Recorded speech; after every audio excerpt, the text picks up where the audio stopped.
when close friends or family members that you really care about question your choice to educate your children at home, do you take it deeply personally? I would say that that is what I did, and it created so much hurt and just a really tough time in our education journey. Or when you are asked, why do you homeschool? Do you bumble, try to come up with a articulate, trying to sound very educated in your response, maybe trying to convince other people that it is the best decision for them and for everybody? Would you say that's how you respond? There are others that ask us and question our choice to educate our children at home because of their fears. Are you one who you hear their question and you start doubting yourself? You start transferring those fears into your thoughts, into the way that you're educating your children? Maybe that's how you respond when people question your choice to educate your children at home. You're going to love today's conversation.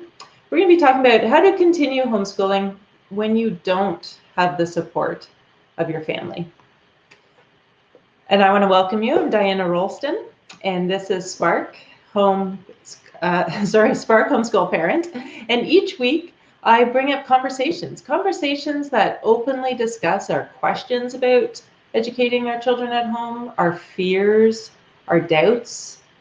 I'm just looking at my comments. I just want to invite you to, as you're tuning into the Facebook Live now, send in your comments. No doubt this is a conversation that you can relate to.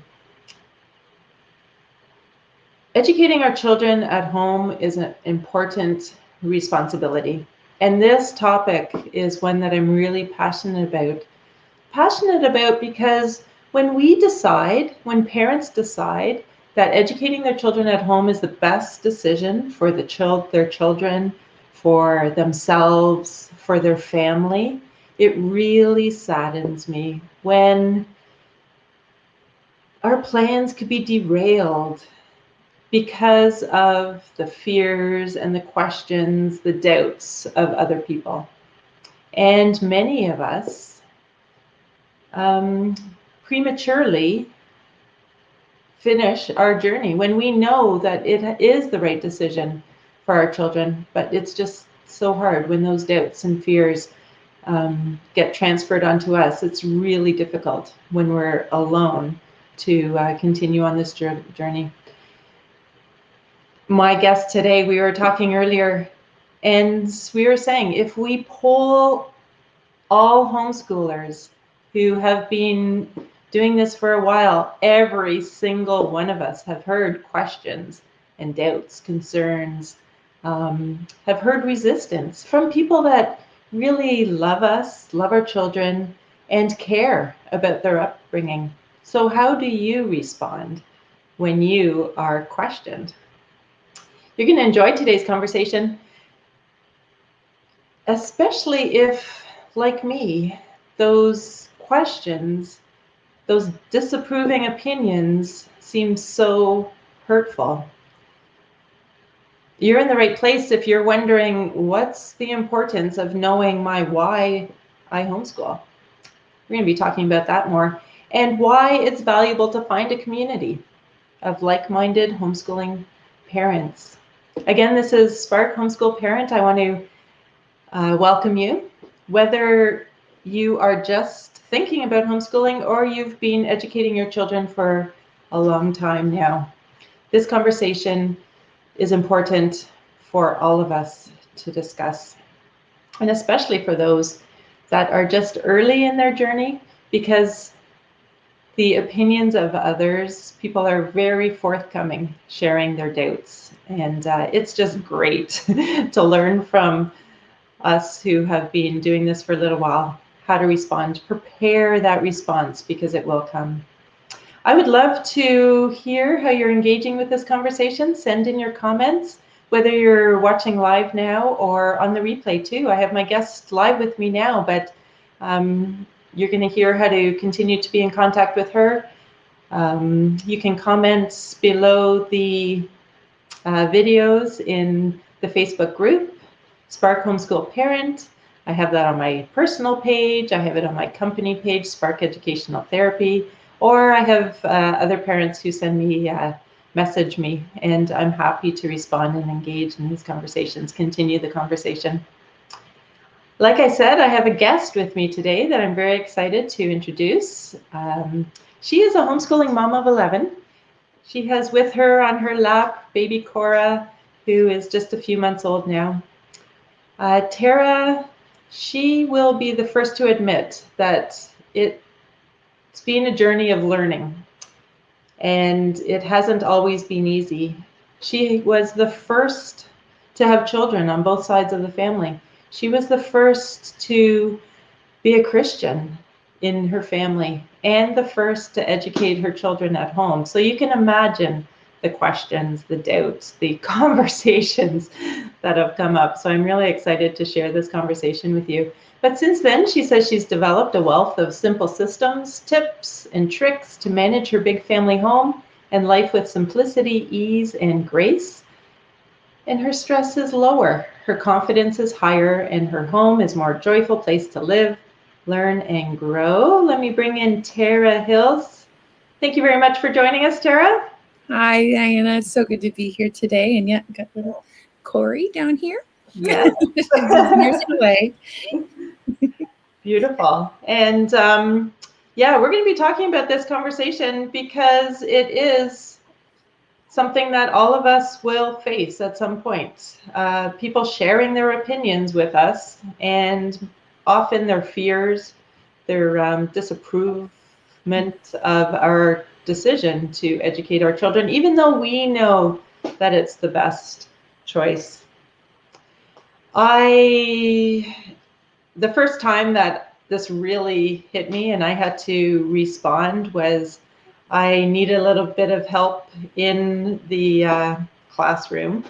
My husband and I were traveling, so we had a friend's daughter come in for just, it was 2 weeks. And she was just a young girl. She wasn't familiar really with homeschooling, although, well, she wasn't familiar with the way that we were homeschooling. She had been educated at home just for a few years. So her way of doing things was different than ours. And when she left after that short time, she shared a comment with my mom that she didn't think my children were at the level of education where they should be. My mom brought up, I know, you can imagine my response. I was one who took it deeply personally, held it in, but wanted to prove to the world that I was making the right decision. So I changed the way we were doing things and started educating. Like, my default was to have the classroom in my home, and that just didn't work for us. So that was a really difficult time. Mm. And you laugh because I think you can relate, but what are some of, what's the reaction that you've, what is your reaction when you've heard doubts and questions? Like, no doubt you have heard. Absolutely. Well, like you said, first, the pioneer daughter, I grew up going to Catholic school, and my parents were doing the best they knew what to do, right? Just following the cultural pattern of you get married and you have kids and you send them to school, and and then it all works out. So I was really bucking a lot of assumptions and paradigms, and I didn't really know how many really uncomfortable conversations were going to be sparked when our oldest was like 3, and then the conversation came up of, oh, well, where are you thinking of enrolling so-and-so into school? And we had already made the decision, long story short, because I went into it kind of kicking and screaming with my own fears and doubts, that it was the right decision for us. I had to find why we were doing it. Then I had to rip off the Band-Aid and tell my parents and the in-laws, right? Those were the first to find out. I don't specifically remember the conversation. This would have been 14 years ago now. My oldest is almost graduating. And yeah, it was just awkward silence. Nobody knew how to respond, crickets, looking back and forth, and like no joy. I joked with you earlier, it was like we had announced that we were moving to China or something, and and we were so happy, and they were not. And not everybody has great poker faces and social grace and a way of just detaching themselves, especially when it's the grandbabies, and there's a lot of love and care and worry. So yeah, it wasn't so much their initial reaction, it was the next several years of these T-bone conversations, I call them, when they just kind of came out of nowhere, when a well-meaning relative would just hit me with like no bread on that sandwich at all, like no padding, just bam. They'd be like, well, haven't you thought about this? And like, what about socialization? And I'm really concerned. I mean, how are you going to know if you're not following such and such, provincial curriculum? And like all of their worries were coming up. And sometimes they were just like really good questions. Yeah. Manner, the tone, the timing could really throw me for a loop.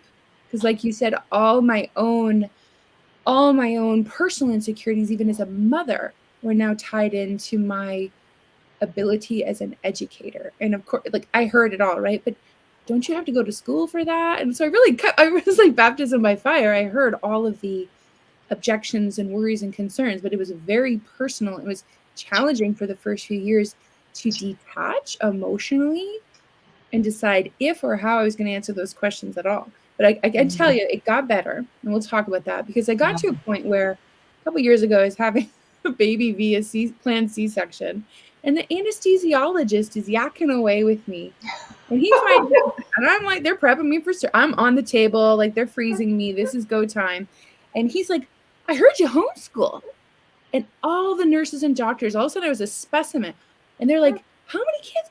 Really? And you homeschool? Really? Do you have to follow the Ontario?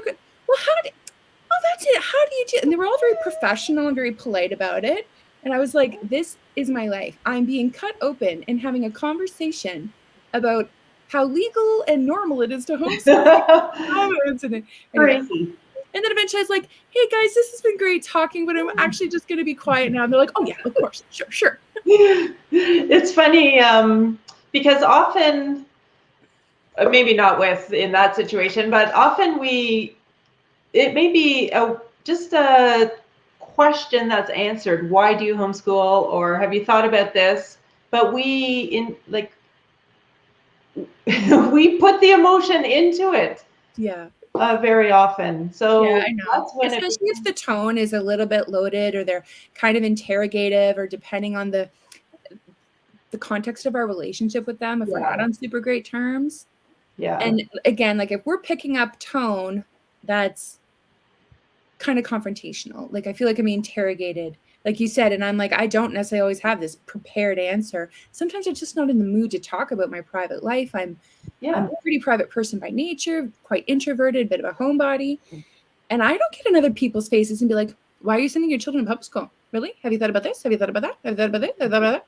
Like, it's kind of a socially awkward conversation. And yeah, so in the early years, I just got really quiet and would hope that the other person would pick up a clue by my increasingly looking off in the distance body language that I was not enjoying this, conversation, and keep my answers very short and terse. But over the years, I began to see the difference between honest questions and fears.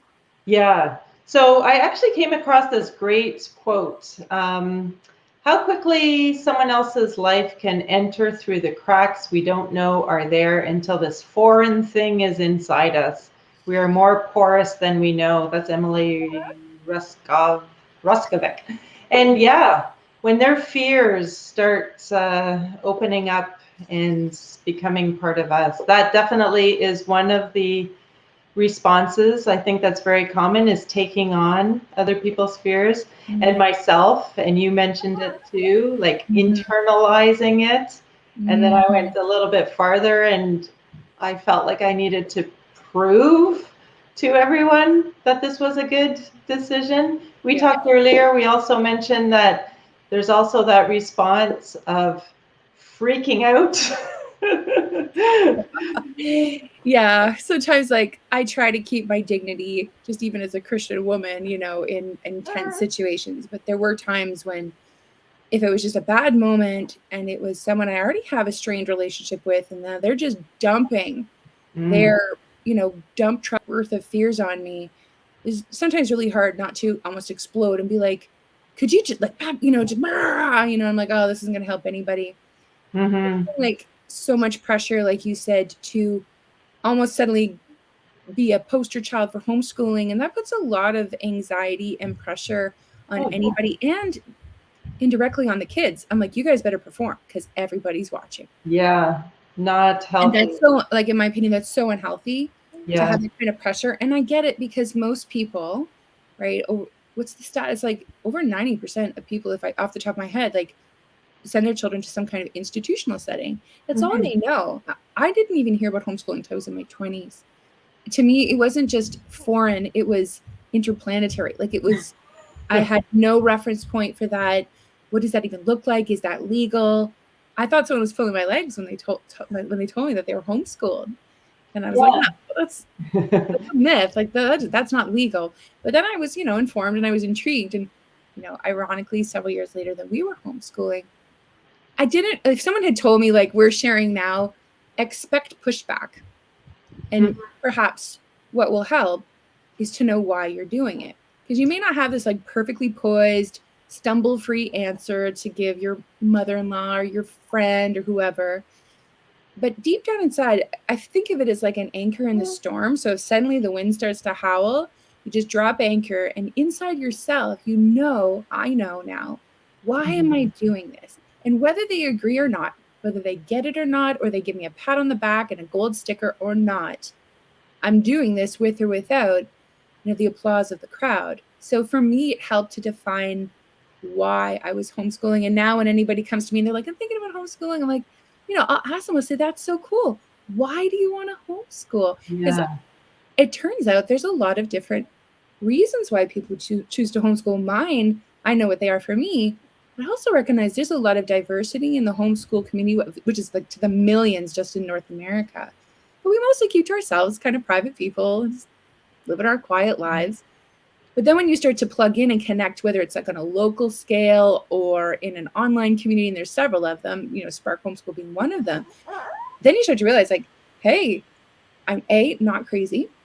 This is not a fad. Like this is very well established. There's lots of literature and data and like multi-generational information available on this.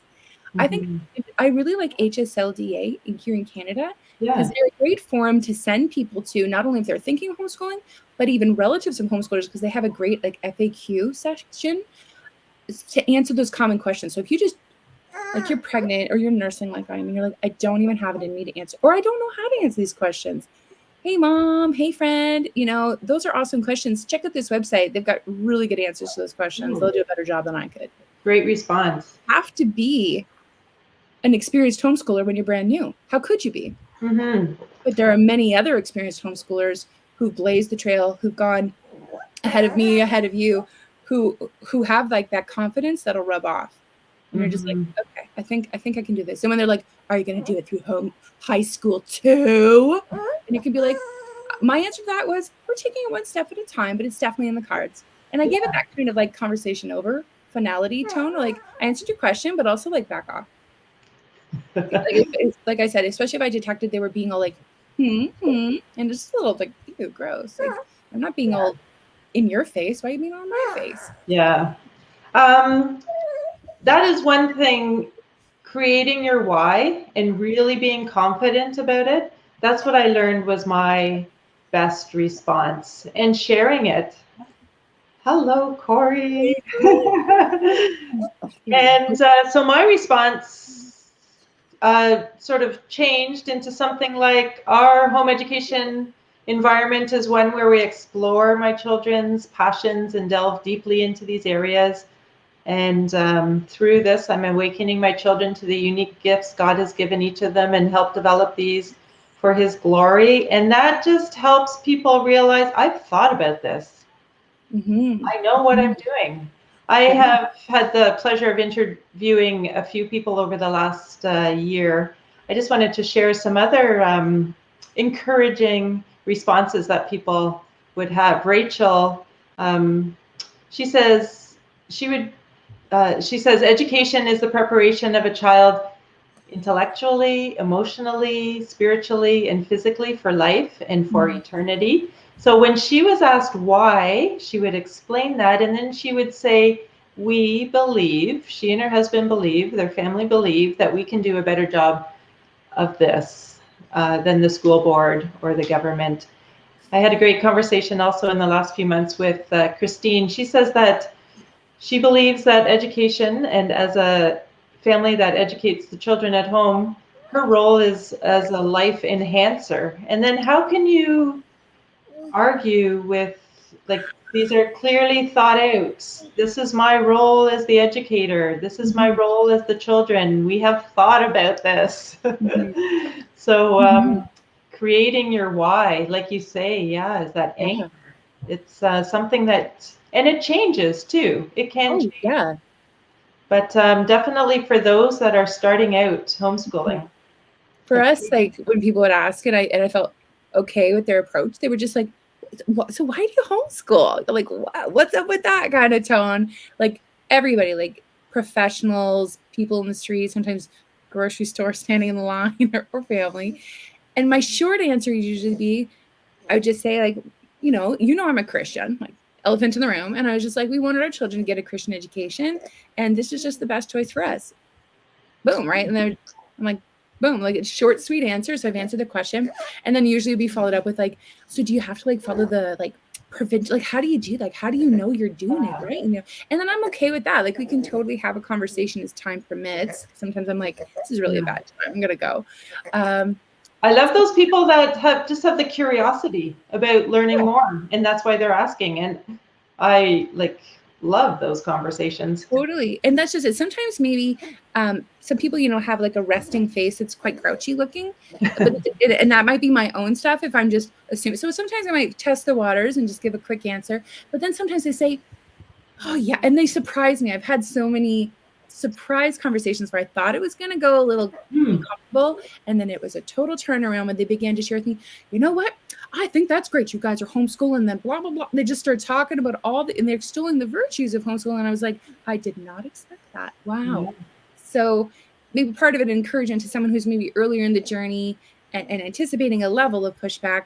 Also just kind of like pause for a second before you let your emotions run away with you and feel it out. And if you're not comfortable with the conversation, you can just exit like you would any uncomfortable conversation. Be like, you know what? Time for me to go. Have a great day. Bye. Like you don't actually have to stay there. Like if it's super comfortable, but at the same time, it might surprise you, and suddenly you find yourself talking. And here's another thought: if someone asks you a question, you're like, actually, I don't have an answer to that. You can be like, it's actually a really good question. I'm gonna look into that. Thank you so much for asking. And they're like, that just shows, like, again, you have nothing to prove, but that's a great way I've looked into it. I was like, do I actually have to follow the Ontario guideline, blah, blah, blah? That's really good. What are the laws in my area? Good to know.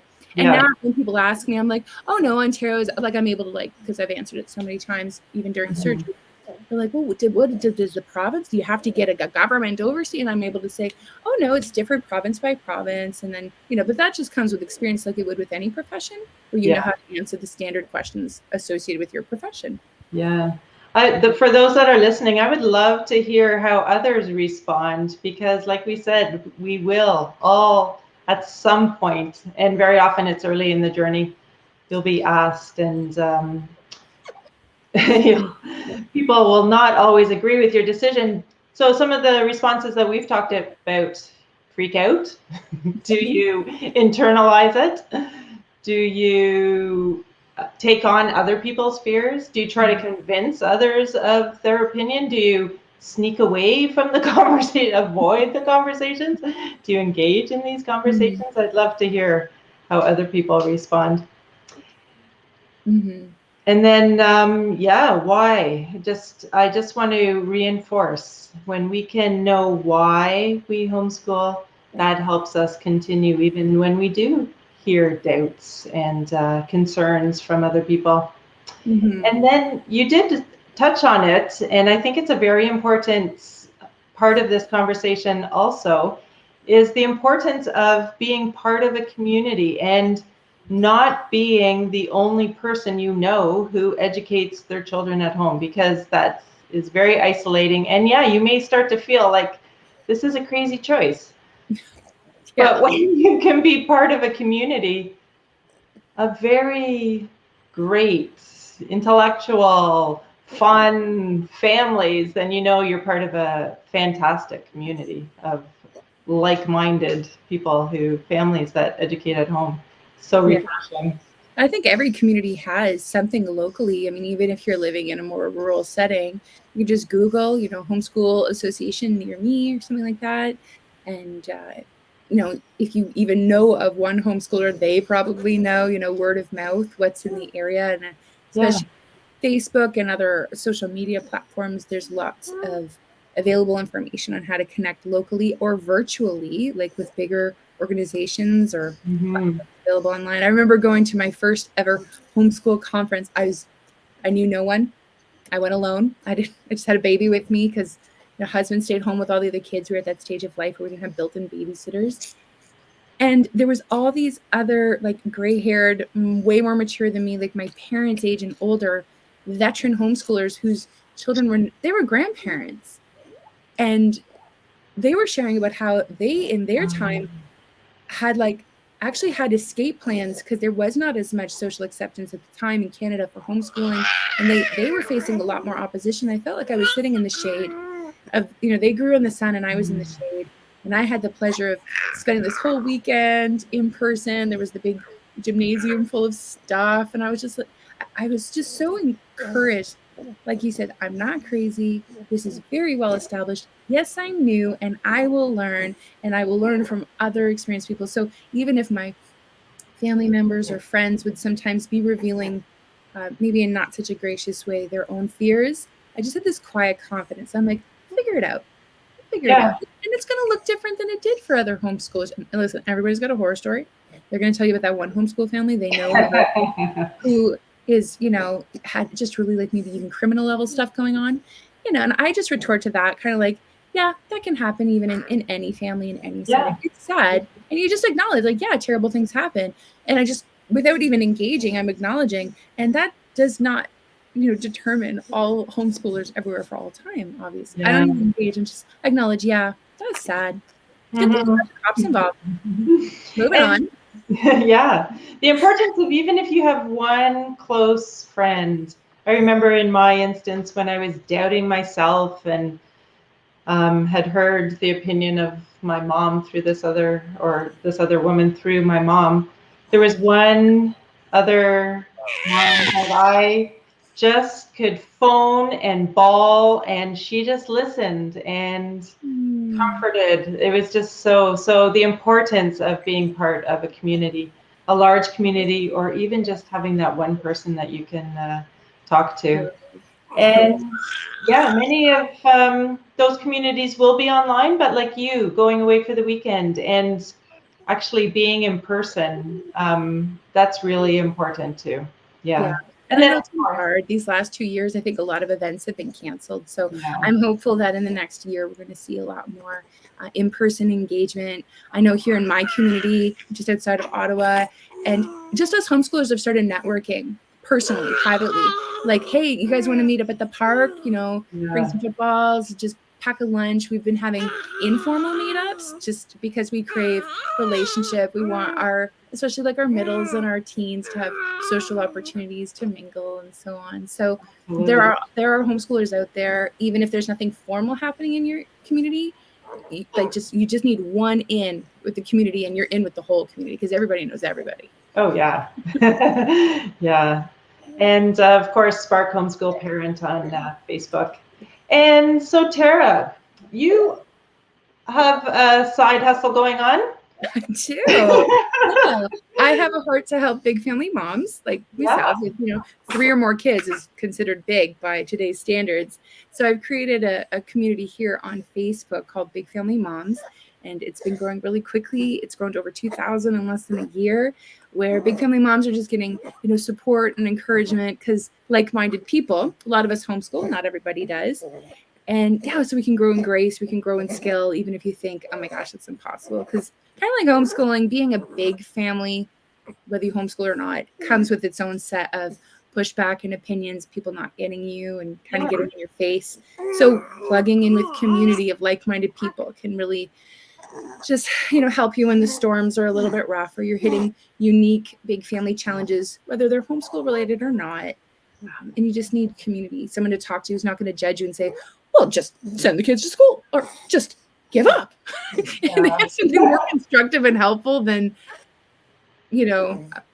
just do it the way everyone else does. You're like, that's not my conviction. That's not me. And what I really need is support, not opposition. So you have a lot of resources, workshops, videos. Maybe you can share where people can get a hold of you and can get plugged in with the Big Family Moms. For sure. Hey, I'll even put it in the comments. Tell you what, I was ready for this. There's the Big Family Moms link to the Facebook community. Smiley's being all gabby now. And you can also find me online, taraleehills.com. And yeah, I've put together some unique courses that would have helped me so much in my early years when I was just starting to figure it all out with organizing and getting in a routine, which for me involved homeschooling as well, and also keeping calm, because it's a lot easier to homeschool when you have a full-time stay-at-home mom. And homeschooling, right? Because it's both hats at the same time. So I help moms in that area with that.